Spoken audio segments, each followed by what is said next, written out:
But I think that it's interesting, and I have a question for you in terms of how you should approach extracurricular um, participation in terms of dabbling and finding out what you like, because you are 14 years old, right? And you're committing yourself on this path, which will take you to 24, 25. So that's like at least a decade, Yeah. right? If not more, Right. right?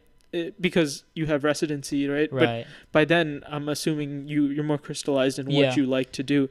But how should they approach, or how should a student who's entering ninth grade or entering 10th grade approach their extracurricular selection?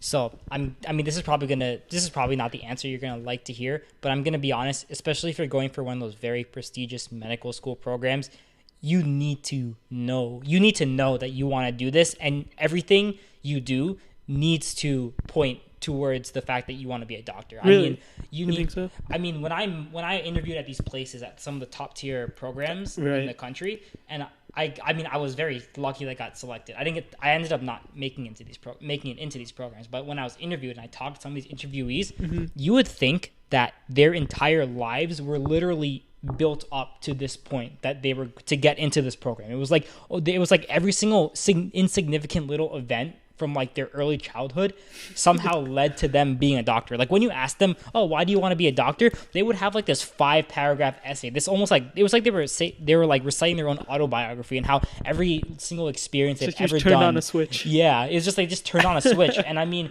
and these people were just absolutely ridiculous. You know, I thought the fact that I was doing cancer research as a high schooler was pretty like Out there, it's pretty out there, but some of the things that these people were doing, I mean, they were not just doing cancer research, they were leading labs, they were getting publications, winning science awards, getting published in really high impact journals, which I mean, they're people who spend their entire lives, they pursue PhDs, they do any PhDs, they do everything, and they don't get published in Cell. And these kids, these ninth graders, or like 9th or 10th or 11th graders are getting published in these journals because they're just that focused. And so if you want to get into the top, I think if you're trying to go for like sort of the average BSMD program, I think there is leeway. I think you do need at the very least shadowing experience or some sort of thing, like whether it's volunteering in a hospital, whether it's doing EMS. Just gonna say that the minimum age for doing EMS is 16, so you can sign up after or 10th grade during or 10th during 10th grade, and I do very much recommend it because it does make a great talking point at interviews. But don't do it if you're not interested. Obviously you shouldn't do it if you're not interested, but I'm just saying. But I do believe that if you want to get into the very top tier programs, you need to be focused, you need to know what you want to do, and you need to plan it out, and you need to follow through, and you just have to grind it out. And I think that is really what it takes at the end of the day. I think for me, I've talked about this to other people, and I think it becomes more interesting when you figure out what you're interested in at a very early point in your career, Right. or your high school career, right? If you get that inkling that you're interested in something, you should go to the first meeting of a club or something. Yeah. I'll just use Model UN for an example, Right. right? So a lot of people do Model UN, right? Yeah. But I think that the difference between people who just do Model UN and take it further is like they volunteer at NGOs, or they do something on top of their experiences at the school level that makes a difference. Like people get involved in the national board and stuff like that. And I get it. Some people aren't that ambitious and they don't want to take the national leadership or be seen in a different light. Yeah. But there are other ways to show interest than just leadership positions in a club. Absolutely. And I think a lot of a lot of people think that getting involved in an extracurricular is all about leading it on the school level, and I thought this too when I was applying. And but then I saw, at least between 11th and 12th grade, when I was going to a different program and just talking to other high schoolers who are applying or in the midst of applications, I saw how different people were and how accomplished you could be if you just took the time to research a little bit of opportunities. You were saying like plan it out when you're, and I think that's a really astute observation, especially when you're talking about extracurriculars, because going back to the Model UN example, let's say that during a Model UN conference, you talk to a keynote speaker or you talk to a college student who's volunteering at an NGO, right? Yeah. And maybe it's your chair at a Yeah. conference, right? Say that like they have a contact at an NGO who's in your area, or Right. maybe like it's a national organization and you just follow up. And I know this is very circumstantial, right? Like Right. I'm making hearsay, but I've heard of people who are able to leverage connections like this. Yeah. But I think the main point comes to think about how you could expand your interest and build skills that you can talk about during your interviews or your application season. So going back again to what you mentioned about Right. your EMS and how you could talk about it, the reason I feel that you could talk about it is because you've built some sort of skill that is looked at as valuable Oh, in absolutely. the admissions counselor's eyes, right? Yeah, I guess if you wanted to, this is obviously extremely reductionist, but if you wanted to break down the BSMD, average medical school BSMD interview, it's usually, hey, look at this activity on your resume. What, and then they ask you questions about it, and usually they pertain to what did you learn here that you think would make you a better doctor? What did you learn here that increased your passion for medicine in some way? So, Right. for example, as in the story that I played was that I did a lot of EMS, and then I also was part of this research. So essentially, I was able to approach the medical field from these two sides. From one side, it was the academia Right. side, where I was looking at, I was looking at patient samples, and I was looking at it from a scientific lens and sort of carefully planning things out, focusing on, laser tight precision. But then you had the other side, EMS, which is almost the exact opposite. It's, constant crunch time. You have these patients, you have to treat them on the fly. There's no such thing as, apply 250.5 mLs of this solute to the patient. That doesn't happen when you're in the ambulance and the patient is, dying of a heart attack. You're taking their vitals quickly, you're giving them something, and it's really just all about sort of how you feel and your experiences, which is sort of a completely different side to the sort of sterilized, very precise world of academia. And that was sort of the story that I played, that I was able to approach it from both sides, and that I very much enjoyed both sides. And I think that would increase that not only made me more passionate about being a doctor, because I was able to love all these different sides of medicine, but also would make me more flexible in the future in terms of when I become a doctor. I feel like I have a lot more opportunities that I can leverage, because I feel like there are so many different fields that I've found that I'm super interested in and that I would want to do. And that was sort of that's what I played. That was like the story that I told to my interviewers. I think it's interesting to talk about this interview, and I'll get into more specifics later, but I just want to bring it back to like the extracurriculars, Right. and talking about like making your story known. Yeah. And going back to your EMS example, that was a great way that you integrated the two into an experience, and I think that that's a really good way to format how you're going to do the activities that you're going to do throughout your high school career. I think that moving through your years in high school, set goals of like what you want to achieve Right. in each subsequent year. And when I say achieve, I think what I'm saying is not just the material outcomes of what you will get if you get a certain position, for example, or certain responsibilities in the club.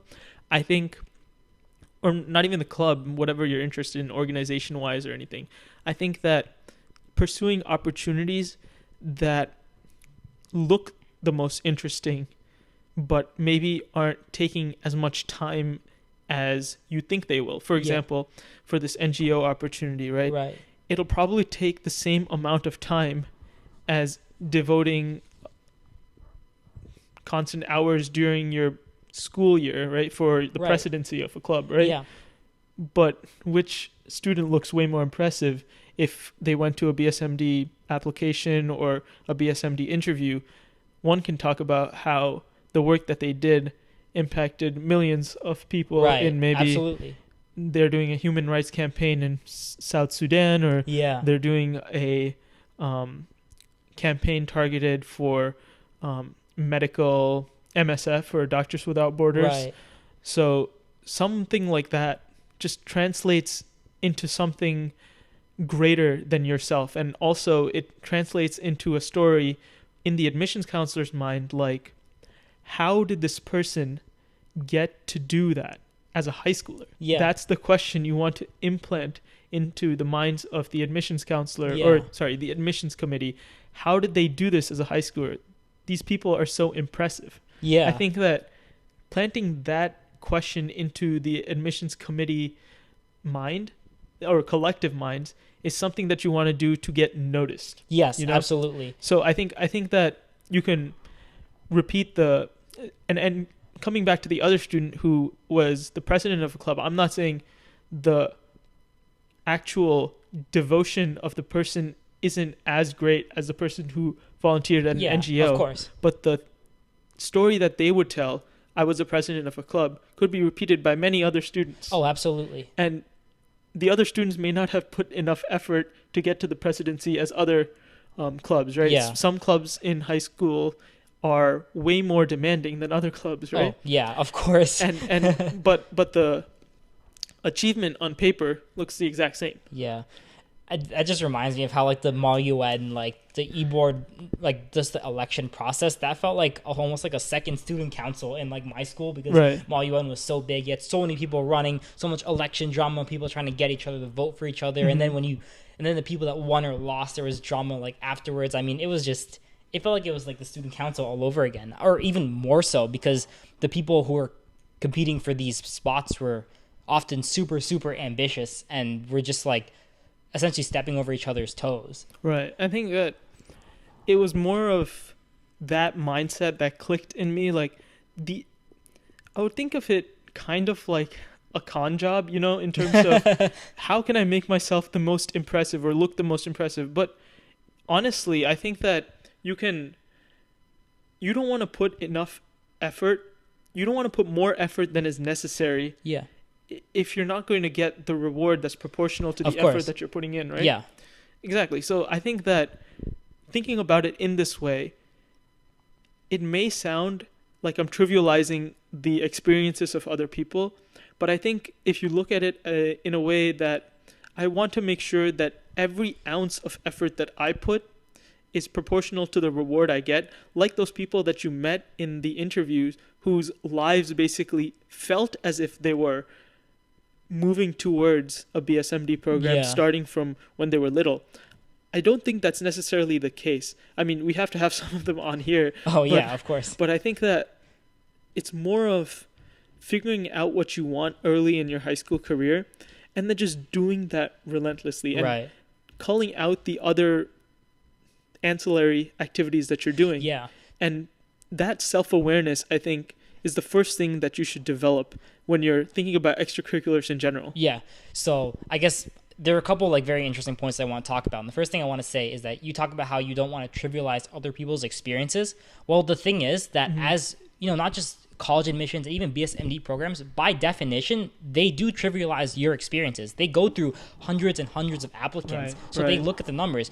You can devote blood, sweat, and tears, hours and hours of your time to being the president of a club. But it's very likely that when you apply for college and a member of an admissions committee looks at your thing, they say, "Oh, this guy was just president for 200 hours.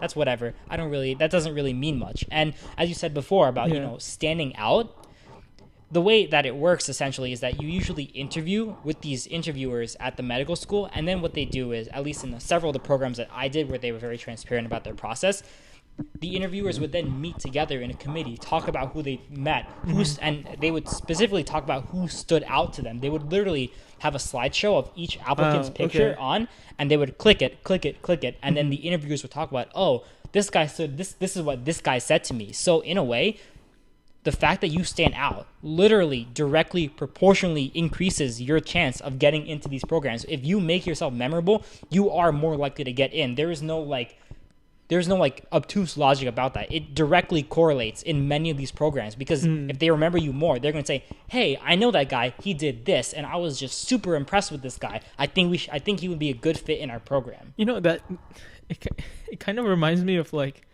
every single movie that I've watched, or not movie, but like thing that I've heard about selection for a club or like a fraternity or sorority. It's like literally like they have a slideshow of like the people and like people vote on them, right? Like, and I was so surprised when I heard that, and I was just like worried. I was like, especially with some of the really prestigious interviews, I was like, they're probably gonna look at my name and be like, He was a nice guy. I mean, I don't know what else to say. I think also like being judged is something that a lot of us fear, right? And like, Oh, of course. and I think this is such a binary association of like, do we like this person or do we like, is this person good enough for this club or Oh, not? yeah. Right? Like this elite club that we've made, right? Yeah. Can you get in or can you get out? Like, or I remember who was that? Just maybe it's just like when you're going to like a party or something and they're asking like, who do you know? Who do you know here? Who do you know? And it's just like you have to Spitball name names, yeah. and then hopefully you find someone that you both know and that you also both like. Yeah. And then suddenly you're able to just make that connection. Right, exactly. And it's just and even with anyone that you meet just randomly, right? You have to figure out things that you have in common, and I think that's like a big thing with even these programs, like when you're trying to figure out what they want in terms of clinical experiences Yeah. or otherwise, you always need to figure out how that plays into your personality Yeah, and like of your course. That's another huge thing I was actually going to say. Your point about being a likable person is so huge applicable because you interview these people, and I mean, you can have a stacked resume, but if the interviewer sitting on the other side of the table does not like you for some reason, that's going to play a huge amount against you. Like, that's going to be such a huge card against you. Like, you know, I didn't like that guy. He seemed robotic. He seemed kind of skeevy. He seemed like he wasn't really sure what he was doing. And I just feel like it's just insane when you think about that, especially in the context of like our life. It's just insane that these people are making huge sweeping judgments of whether or not you would be a good fit at their medical school when you're a high schooler, when you're literally 17 going on 18. I can't tell you, like, looking back at me in high school, I've changed so much from the senior year of high school to who I am now. Now you're a terrible doctor. You know, I'm gonna be a terrible doctor. And it's just like, it's just crazy that like that was the personality I was showing. Well, I guess not that person. People develop an interview persona of everyone.